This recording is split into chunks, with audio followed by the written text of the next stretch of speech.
From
WNYT Albany, News Channel 13 Live at 5 begins right now with a first warning alert day.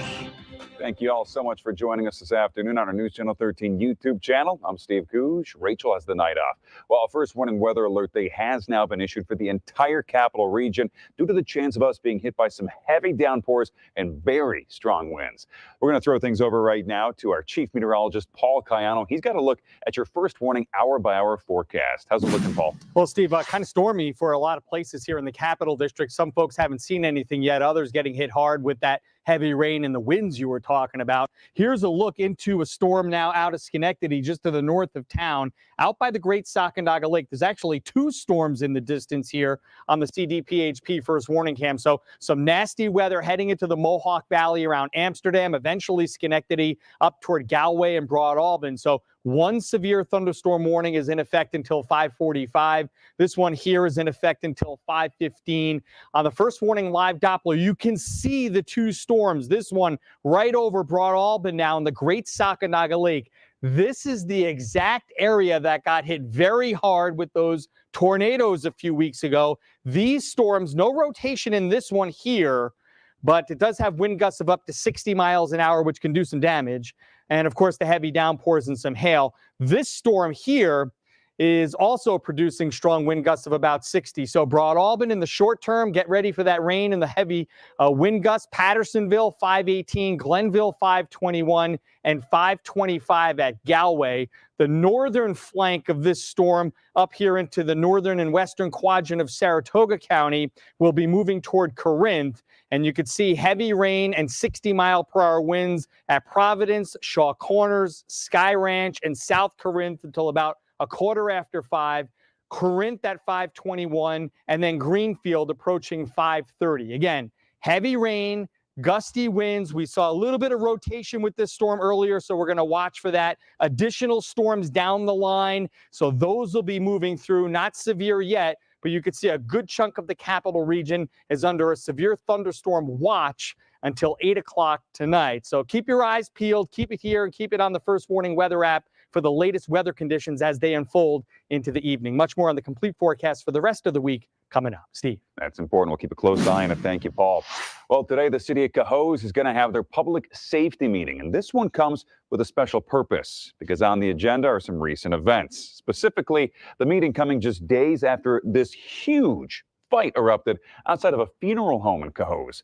The fight was between numerous people who live in the area and those who were at the wake. 7 people in total were arrested. Dan Levy now joins us live from Coos with more on the situation. Dan. Steve, good evening. That meeting gets underway in the Common Council chambers here at Coos City Hall less than 1 hour from now at 6 o'clock. And for Mayor Bill Keeler, for the police chief, Todd Walden, for business owners and for residents, this is a chance to talk about many recent developments in this community. But of course, the one that you mentioned, the one that gained the most notoriety is that big fight outside the funeral home. Let's refresh some memories here. We have a little video of what went on 1 week ago tomorrow, last Tuesday night. It was just down the street from City Hall. It was outside Mara's funeral home. No serious injuries reported. However, there were 7 people ranging in age from 16 to 50 who were arrested on disorderly conduct charges. And the police chief at the time told me that they're reviewing tapes of that incident and that more arrests could be possible. Now, Mayor Keeler did tell me last week that the incident was a bad look for this city. Anytime that there are 7 area police agencies that have to converge, that have to respond to an incident like that, it's uncalled for and it's unacceptable. And so the event, as we mentioned, was the impetus for tonight's meeting. Take a look at this notice that's posted on the door outside City Hall. Just says there is a meeting here tonight at 6 o'clock, and the only agenda item, a discussion about recent events. Based on some of the postings I've seen on social media, it should be a spirited event. Many people expect to come out here and express their concerns over some recent developments in this city. I will be here to cover it, and I'll have a full report at 9 and 11 o'clock. Steve, we'll send it back to you. All right, looking forward to hearing from you then. Thank you very much, Dan. Well, now to this. An HBO hit series is once again back filming in the capital region. Yeah, we're talking about The Gilded Age. Season 3 is going to be kicking off, shooting on the streets of Troy starting today. Our own Stella Porter got a pretty fun assignment. She's been learning more about the boost that all this excitement is going to bring to the area. Stella now live right near the set on Troy.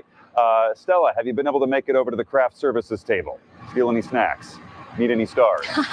I wish, Steve. I wish. It smelled pretty good earlier this morning. It actually just started raining here in downtown Troy, so not sure whether that will impact things, but they are filming just right behind me on State and 2nd Street right now, so super exciting to see from the street here. We spoke to cast and crew, say they got here around 5 a.m. to start filming this morning. Lots of extras dressed up on set, too. The show features Troy's 1800s architecture as it tells the story set during this iconic period in American history, full of change.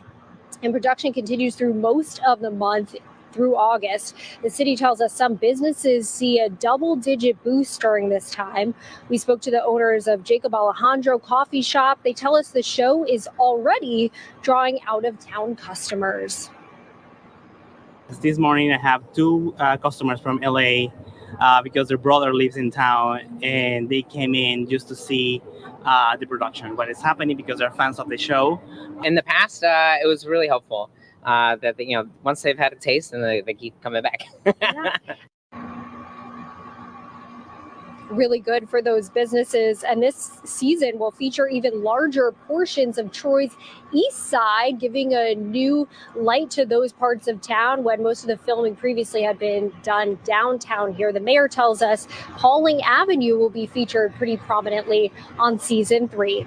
That's the latest here in downtown Troy. I'm Stella Porter. Back to you, Steve. Very cool for everyone living around there right now. Thank you, Stella. We're going to take a look out right now. This is live over Schenectady. See some very hazy skies, some rain possibly in the distance. Chief Meteorologist Paul Cayo is going to have your full forecast when we come back.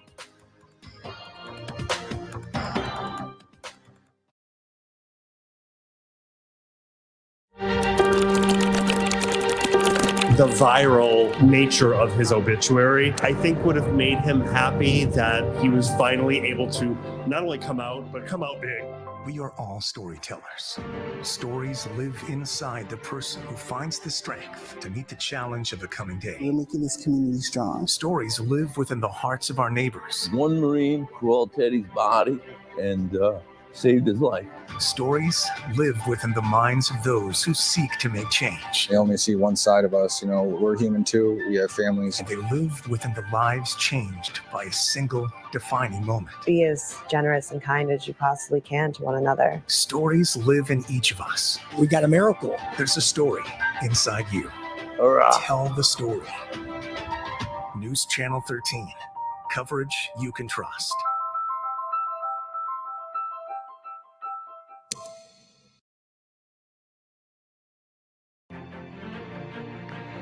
News Channel 13 is saluting John Hetchel from Dutchess County. John served in the Navy during World War II. We thank him for his service. So, when a track and field star competed in the Olympics over the weekend, there was a whole lot of cheers coming from Watervliet. Here's why. 32-year-old Malik Garcia is a Watervliet High School graduate. He's been on the track and field as a coach there for the past several years in Watervliet. He competed for Honduras on Saturday in Paris and actually finished 5th in his heat. Some of his students say his speed and technique are simply amazing. I was obviously proud of him. He got 5th in his heat, but still he went to the Olympics, and that's more than a lot of people can do. So just immensely proud. He's been working so hard. Like, even when he coaches us, he's coaching himself at the same time. Like, you know how strong he is as a person? Like, I really think of him as a father, like, for real. And he always tells me, just keep on pushing, just keep on pushing. So much inspiration. When Garcia was at Watervliet High School, he designed the gymnasium and now has his name permanently featured on the floor.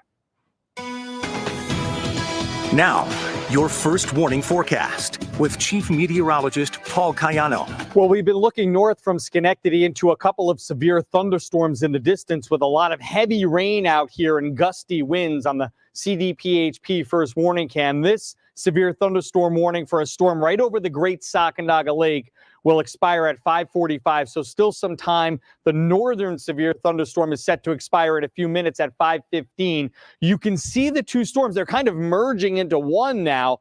One nasty storm that's moving into the northwestern quadrant of Saratoga County. So the southern flank will be in Galway at 5:15. That's coming up. Charlton at 5:25. East Glenville at 5:34 and Milton at 5:39. 60-mile-per-hour winds, torrential downpours, and some hail, especially with this cell here.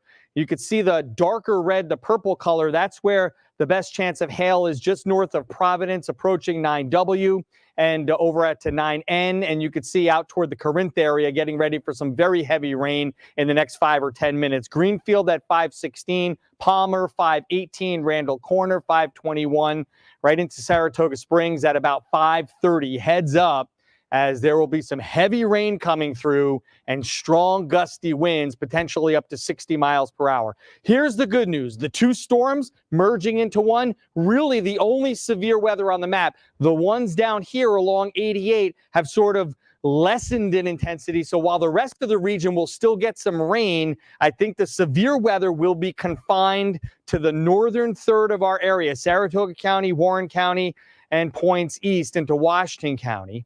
Where it hasn't rained, temperatures reach into the 80s. That warm and humid environment that's setting up locally the fuel for the thunderstorms as they're erupting out ahead of a cold front that still has to make its way through. I do think we're going to get additional showers and storms into the night tonight. The possibility that they become severe still in question. So we'll leave the alert day up into the evening with scattered severe storms, damaging winds and hail, at least in the short term here. And of course, those heavier downpours. We've had enough action to produce power outages out in Schoharie County, almost 900 customers without power due to some strong winds, and Herkimer County coming up on 200 without power. Tomorrow it looks quieter after some morning rain. We'll go back into the 70s with increasing sunshine during the afternoon. So short-term thunderstorms moving through by about 9 or 10 o'clock, another round at 11, and another round overnight. That'll leave us with drier weather, but still plenty of clouds during Tuesday afternoon and Wednesday as well. 67 tonight, showers and storms around, patchy fog developing. 78 tomorrow, the best chance of showers in the early morning hours. Couple nice days the way it looks right now. Wednesday, Thursday, near 80. That's comfortable. No rain. And then the tropical system, Debbie, can get into the act later on. Still very much in question, though, how much rain we would get from that heading toward the weekend. Interesting to see. Thank you for that, Paul. Well, that's going to do it for us here on Live at 5 on YouTube. Sabrina Dami, she's going to be back on air for News Channel 13 Live at 6. We'll see you there.